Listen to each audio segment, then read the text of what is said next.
Seorang Kudus.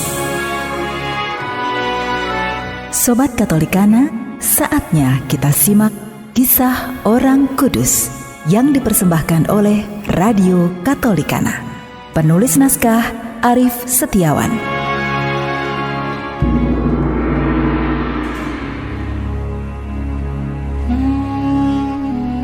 Saudara-saudari, hari ini kita akan mendengarkan kisah Santo Yakobus dari Persia, seorang martir.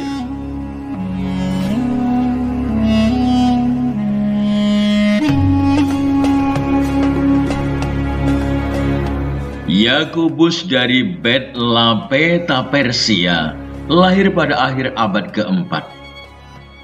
Dia seorang bangsawan Kristen kaya raya dan berpangkat tinggi di dalam kerajaan Persia sebagai penasehat raja. Ketika raja mulai menganiaya orang-orang Kristen, Yakobus mengkhianati imannya dengan maksud supaya terlindung dari bahaya mati dan terus hidup terjamin. Namun istri serta ibunya tetap setia kepada Kristus. Dengan terus terang mereka menegur Yakobus dan menunjukkan kesalahannya. Mereka tetap mendoakan agar hatinya berbalik lagi kepada Kristus. Oleh sinar cahaya rahmat ilahi yang menembusi hatinya yang tegar dan keras, Yakobus kembali kepada Tuhan. Semenjak itu, ia tidak pernah lagi pergi ke istana, bahkan dengan berani meletakkan jabatannya yang tinggi itu. Yakobus dipanggil untuk dimintai pertanggungjawabannya tentang sikapnya itu. Ia menyatakan secara tegas bahwa "Aku seorang Kristen yang tidak boleh bekerja sama dengan raja yang lalim." Maka murkalah raja, lalu segera memanggil pembesar-pembesar kerajaan dan hakim-hakim untuk menentukan hukuman yang tepat atas orang-orang Kristen.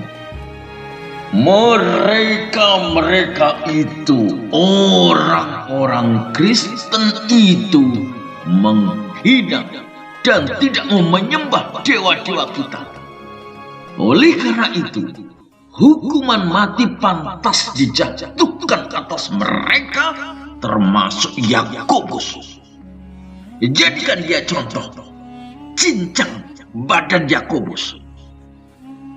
Menyaksikan hukuman mati yang dijatuhkan kepada Yakobus, orang-orang Kristen tak putus-putusnya berdoa agar Yakobus dapat bertahan dalam menahan sengsara yang ditimpakan kepadanya.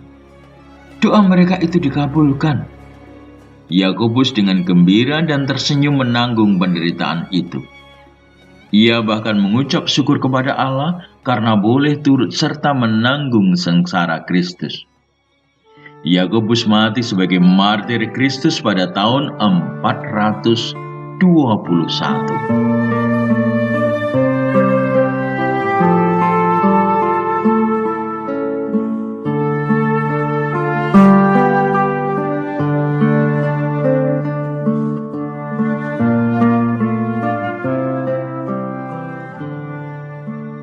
Saudara-saudari, doksologi penutup, sebab Engkaulah Raja yang mulia dan berkuasa untuk selama-lamanya, mengangkat kembali ketiga permohonan kepada Bapa, yakni kemuliaan namanya, kedatangan kerajaannya, dan kekuasaan kehendak keselamatannya.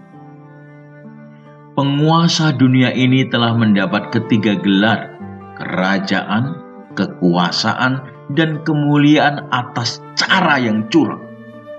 Kristus Tuhan mengembalikan kepada Bapanya dan Bapa kita sampai Ia menyerahkan kembali kerajaan kepadanya apabila misteri keselamatan diselesaikan secara definitif dan Allah menjadi semua di dalam semua. Pada akhir doa, kita mengatakan amin. Artinya, semoga terjadi. Dengan amin, kita mengesahkan isi doa yang diajarkan Tuhan. Dengan amin, kita menyatakan fiat kita. Terjadilah demikian.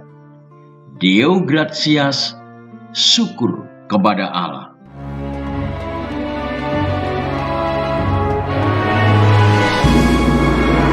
Demikian kisah orang kudus hari ini. Kisah orang kudus dapat Anda simak di Radio Katolikana setiap hari pukul 12 waktu Indonesia Barat dan pukul 19 waktu Indonesia Barat. Sampai jumpa di kisah orang kudus selanjutnya.